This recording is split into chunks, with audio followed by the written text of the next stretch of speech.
Good morning and welcome to today's webinar. What is your loan data telling you and your regulators? My name is Sean O'Brien. I am pleased to be joined today by David Littleton. David's a manager in our data and analytics section of IntelliCredit. And David, if you'd like to go ahead and introduce yourself.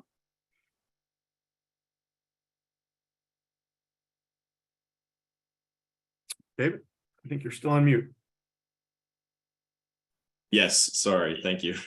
Hi, everyone. I'm David Littleton with IntelliCredit. As Sean mentioned, I do a number of things for IntelliCredit, one of which is the data and analytics section, and a key contributor to client success and product onboarding. Fantastic. We're also very pleased to be joined by our special guest today, Zane Smith. Zane's the Executive Vice President, Chief Credit Officer at American Bank in Texas. And Zane, would you like to go ahead and introduce yourself? Sure. Thanks, Sean. Zane Smith. I joke that all I know is banking. Right out of college, went to Wells Fargo, then spent a little less than a decade at the OCC regulating banks, and then decided I wanted to sit on the other side of the table in the banking environment. So now lead American Bank's credit and risk function. Having fun. Glad to be here. Fantastic. And we really appreciate Zane being here. So today, what we want to do is in a format somewhat similar to some of the ones we've kind of developed and utilized with our coffee talks in Cecil. We wanted to begin to share with all of you what we've been doing with our division IntelliCredit. We felt like kicking this off, it would be more effective and hopefully more informative and helpful for you to actually hear it from a banker like Zane, who's actually using the tool rather than us trying to do that on our own. So we're going to have a little bit of an interactive format like we always do. We'll certainly encourage you to submit any questions in the Q&A box or in the chat feature. I'll monitor those throughout the presentation, and we'll either take those during the presentation or at the end. But really looking forward to having David and Zane kind of talk to you about what we've built at IntelliCredit. For those of you who aren't familiar with IntelliCredit, it is our newest division at QuickRate. Many of you are obviously aware of our non-brokered funding CD marketplace. Many of you might have been introduced to us in the last 2 years through our Cecil solver as part of Quick Analytics. But we've also been developing a tool that's really kind of bifurcated in its approach. One, we do perform third-party loan review services by our team, but equally important, we wanted to develop some applications, and one of the ones we're going to talk about today is the portfolio analyzer. So again, thank you so much for taking time out of your day to be here. What we've been doing kind of over the last couple of years at IntelliCredit, you can see it. We have 70 active clients in 28 states where we're performing loan reviews, a number of different unique users, but also, again, coupled with that loan review tool or service where we do employ our technology to make that process more efficient. We have been building applications that you can see, including a portfolio analytical tool, a loan review tool to be used internally by the bank, as well as an annual review module that you can use internally in the bank. So again, excited to have you here today, and always welcome the opportunity to share with you what we're doing at IntelliCredit. But we'd like to start today, before we turn it over to David and Zane, with just a few polling questions. We hope you'll participate, but it'll give us a sense of maybe where you are today with your own bank's data. And so the first question we're going to pose is, do you consider your institution's current portfolio monitoring system adequate? So go ahead and again, we'll give this about 30 or 45 seconds. And then we will move on.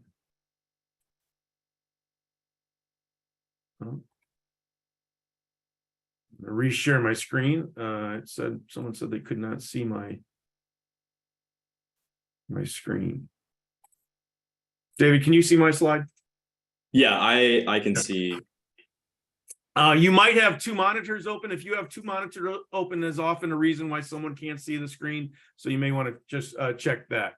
Okay, so we're going to go ahead and end this one. 88% of you feel like your systems are adequate, so that's good. So hopefully maybe we can give you some tips on maybe that can be helpful. All right, so let me go ahead, whoops, and reshare this polling question. Whoops, I gotta stop sharing that. All right, let's go back to the next question. The second question is, do you know your portfolio's weighted average loan to value or loss given default? Single choice here.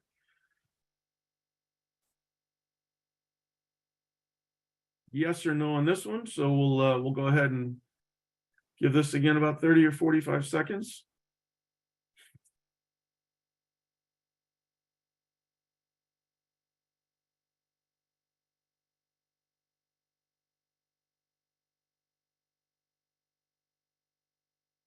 Okay, we'll go ahead and stop this one. Thank you again for answering this one. About 77% of you do not, 23% do. So again, this is, I think, one of the areas or an example of where we might be able to show you something that can be helpful and informative for you moving forward. The next question, whoops, is, do you know the detail or do you know detailed loan data such as, weighted average loan to value, weighted average interest rate, risk rating distributions, vintage about each loan portfolio segment? So again, just a yes or no question to get us started today.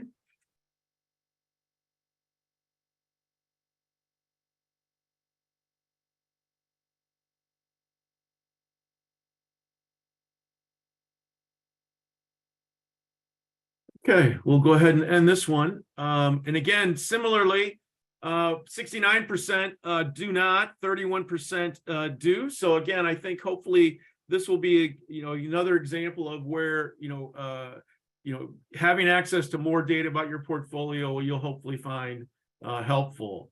Oops. And then the final question is, do you know how much retail office exposure you have? Again, just a simple yes or no question. And then this will wrap up our polling questions for today. So just 30 seconds or so. Thank you all again for participating in the polling exercises.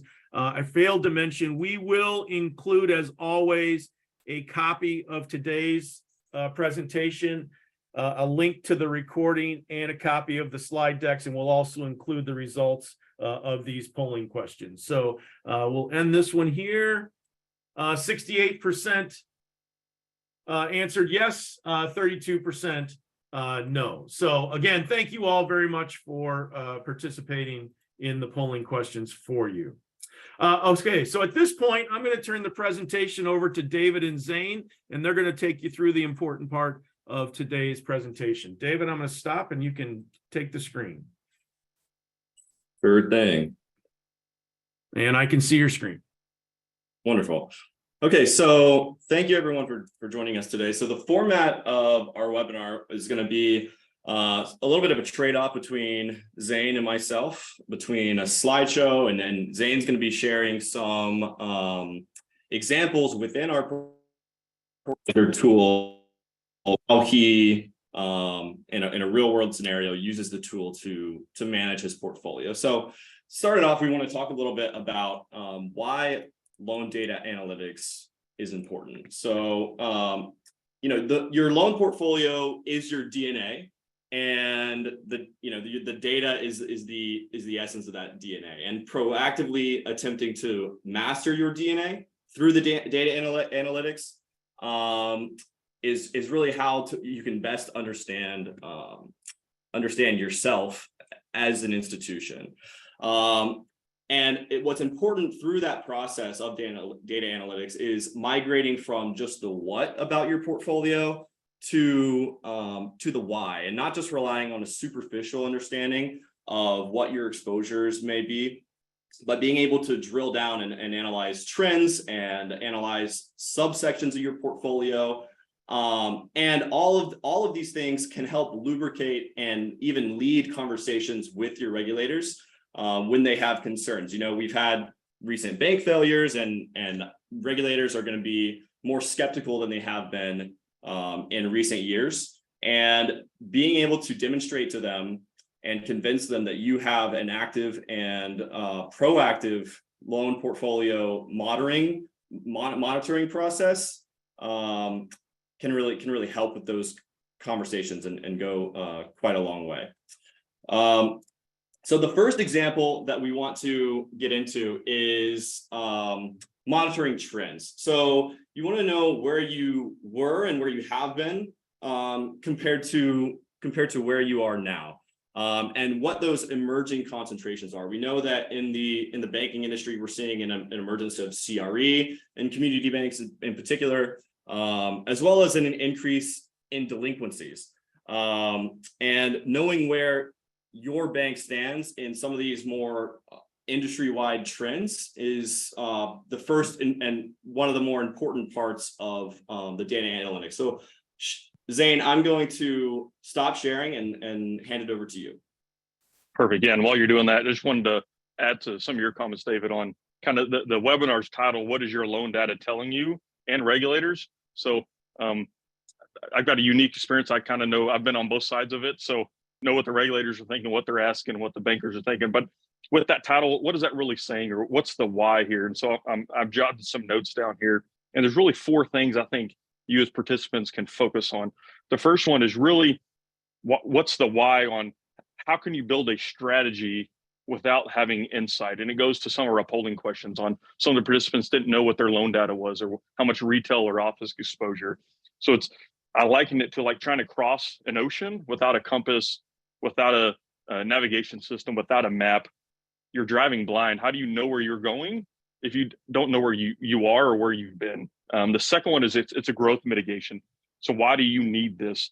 Our personal stories, we grew from 50 million to 450 million in 3 years. There's no way we'd have been able to do that without the data that IntelliCredit's allowed us to get into and get the regulators comfortable with that growth trajectory. Again, knowing where you were, where you are now, and where you're going. The third one is it allows you to get segment or asset class mitigation.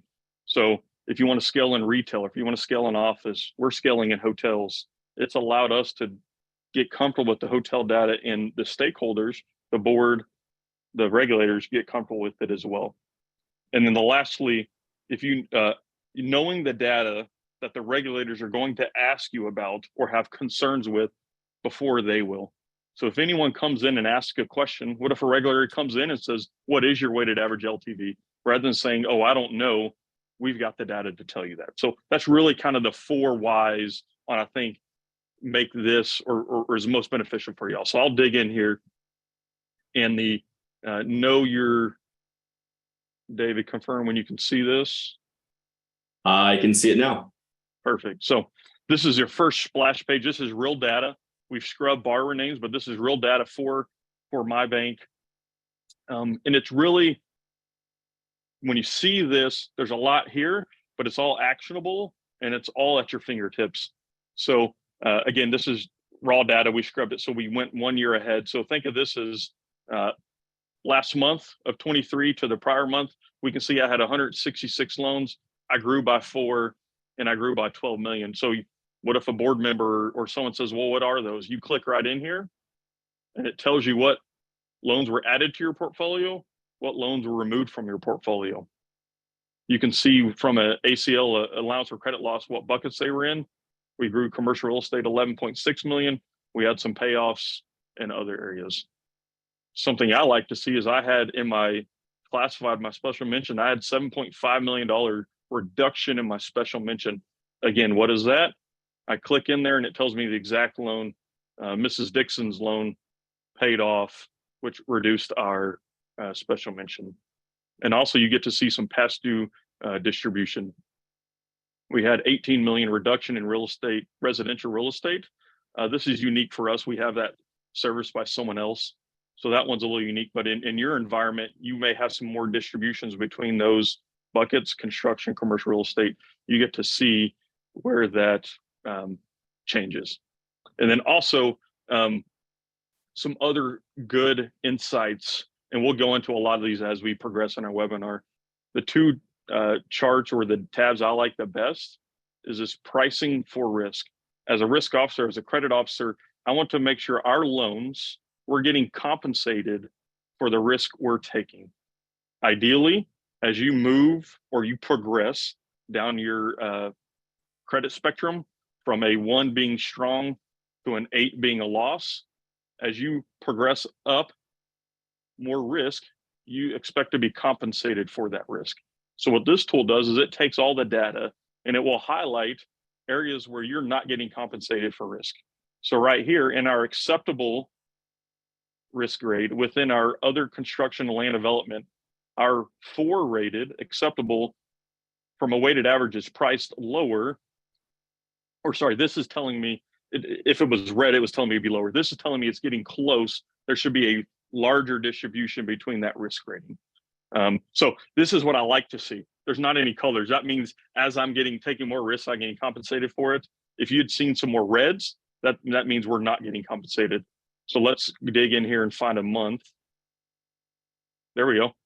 So here's one on average in our C&I portfolio.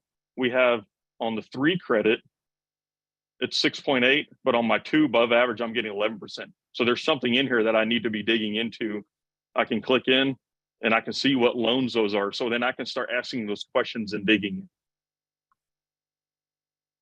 The next one, and then I'm going to kick it over to you, David, is the vintage. And this is unique for our institution. As I mentioned, our story, we went from 50 million to 450 million in roughly 3 to 4 years. You're going to see our vintage from a year perspective is going to be concentrated in our growth. The bank was acquired by new investors in 22. We're adding infrastructure, we're adding people, processes in place. We start to scale in 21. We really scale in 22. And then you're seeing we're seeing some headwinds like everyone else is in the economy on the headwinds on 23s. We're still trying to scale. We're still scaling at 8% growth, which is good, but doesn't come anywhere close to 80 or 72% growth there. So again, all this is actionable. I can click in here and see exactly what loans we booked in 22, and I can start getting some data on the top green here, and I can start mining that data, and it starts telling a story. David, I'll kick it back over to you. You're on mute there, bud.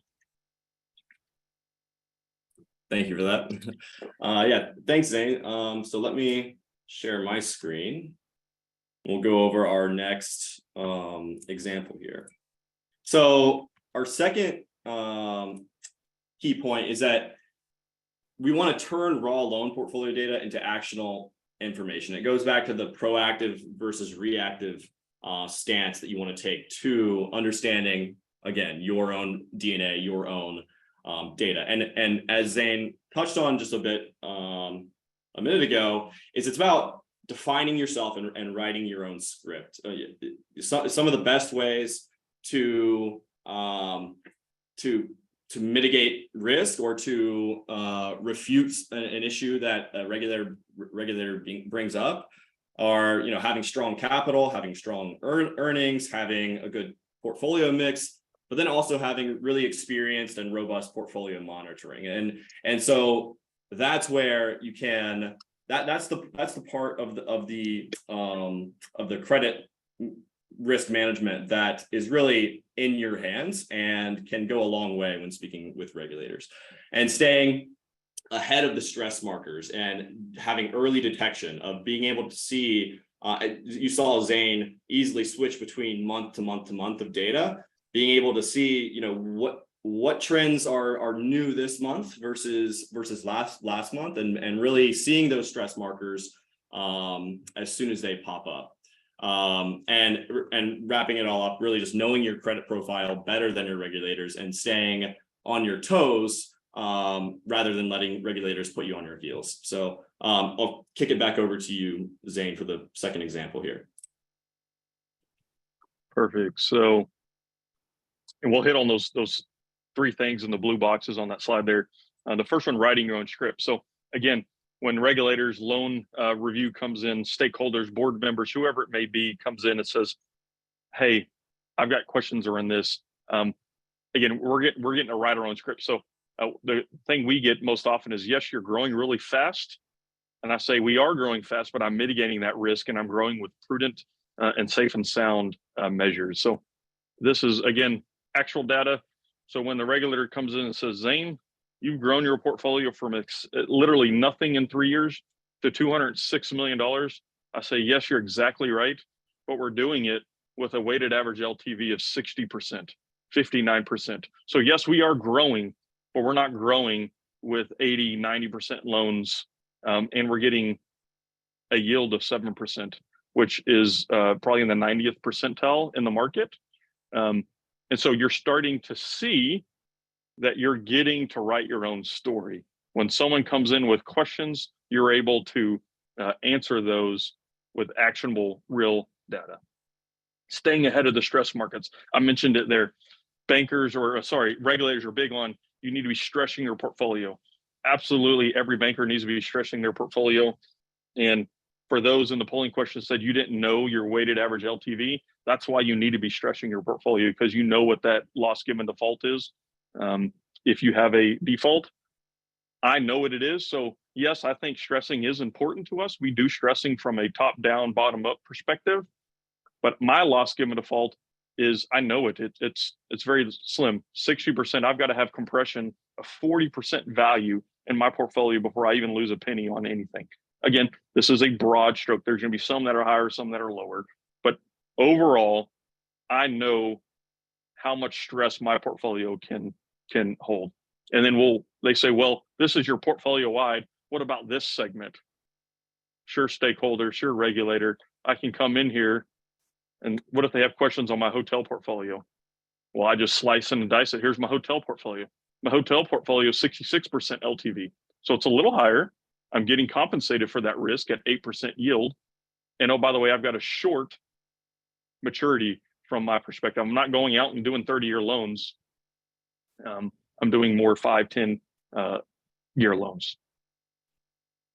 The last one is knowing your credit portfolio better than your regulators. I kind of went into that a little bit with these. What else I will show y'all is the trends. Is if I get out of here. So this is, everything's, again, actionable. So this is my last month data.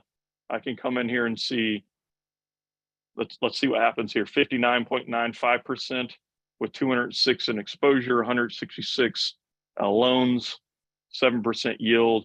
If we start getting different data sets, I can see, well, my yield is going up. That makes sense because the rate environment is going up. My LTV went up just slightly. Again, I'm not too concerned about that. And I booked 4 loans this month. Other things you can toggle in and out here is anything's customizable in your fields. And so you can work with David and his team. They give you this pivot table and then you can customize it as you wish. So I've got it how I like it. If I want to see just what my one loan officer is doing, I can come in here and toggle his name on, and it only will give me that lender's data. If you want to say, well, how many loans are floating, how many are fixed, you can come in here and here's all my floating loans, 107 million out of 200 million. So roughly 50% of my loans. So you start getting in here and playing with it. You start seeing how you go from that reactive to that proactive and start writing your own story with your stakeholders. David, back to you. All right. So our third example is about providing insights into portfolio segments, niches, and concentrations. And so Zane already started touching on that, and there is a lot of overlap in the way that you want to conduct your portfolio analysis, but you don't stop at just understanding the different aspects of your total portfolio. And Zane gave some of those examples. You want to monitor trends within particular niches that are unique to your institution, or concentrations that are unique to your institution, or that are emerging in the industry potentially as well, or even your region. And so this is a quick one. I'll hand this one back to you, Zane. Yep. And you're right. I touched on all this. Again, there's a lot of overlap, and there's many ways to. Y'all see that, David? Yep. Yeah, there's many ways to slice and dice this. So you can do it with tags, and you can do them with pivot tables. So from a tag perspective, let's say you've got an SBA portfolio. So I can just hit this tag for my SBAs, and it will only filter my SBA loans. And then that tag will stay there throughout the tool. So when I go to pricing for risk, again, it's only showing me SBA loans. When I go to my vintage, it's only showing me my SBA loans. Again, you start seeing the red here. That starts giving you some insight. I start seeing what are my top borrowers and concentrations with my SBA loans. And again, let's say I want to switch. We've got a wholesale portfolio. I want to include wholesale, but not real estate wholesale. So you can see how customizable, and in real time, the data starts changing, and you can start getting some insights. I'll go back to the polling question where we ask how much is your office portfolio, rather than going into pulling a feed off of your core and trying to manipulate it in Excel and splice the data. You use this pivot table, come in here, and I've built a pivot table that shows me all asset classes for my portfolio, and I can start coming in here and only show me office.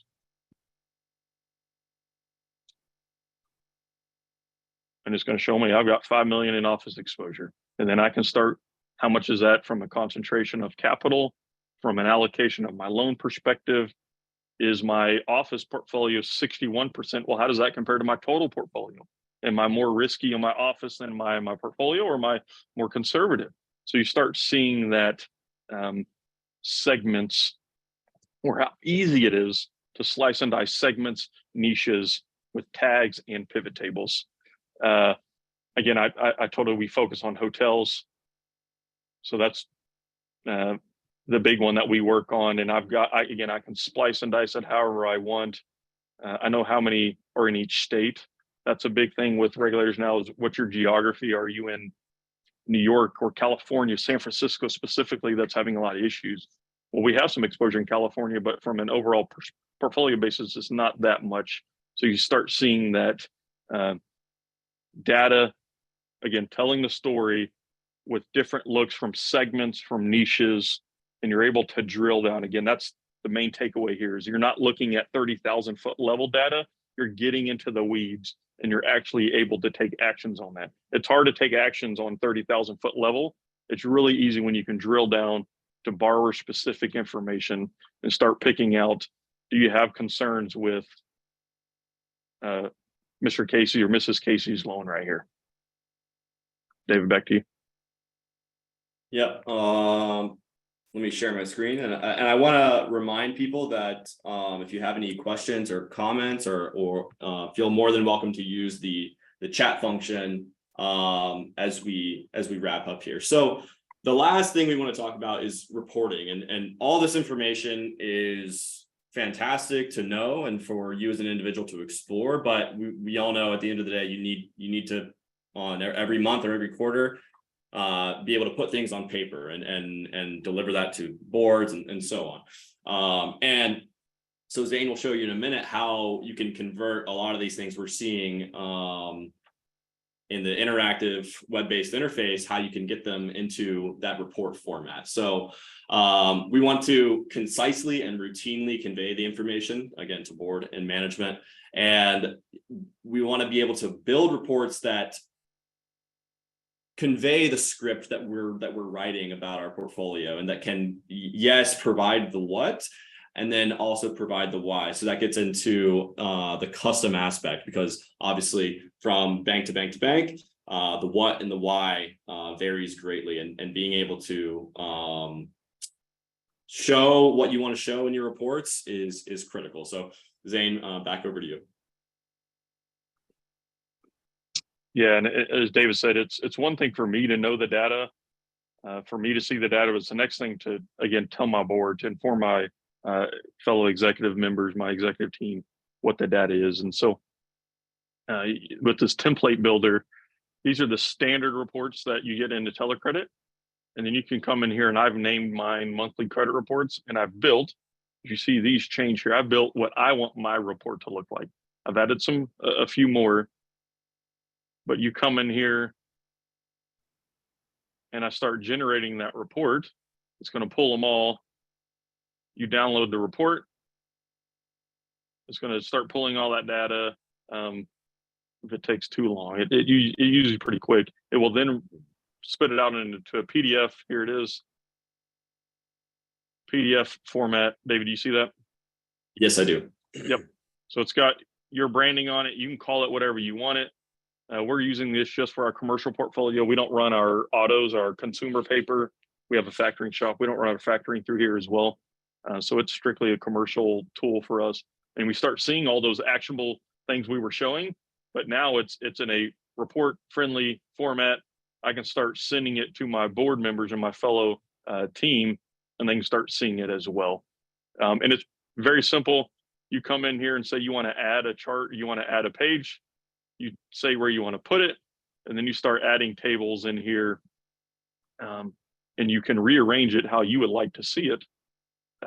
Very easy. So David and his team are great at, hey, I want to see this look, or I want to see this data.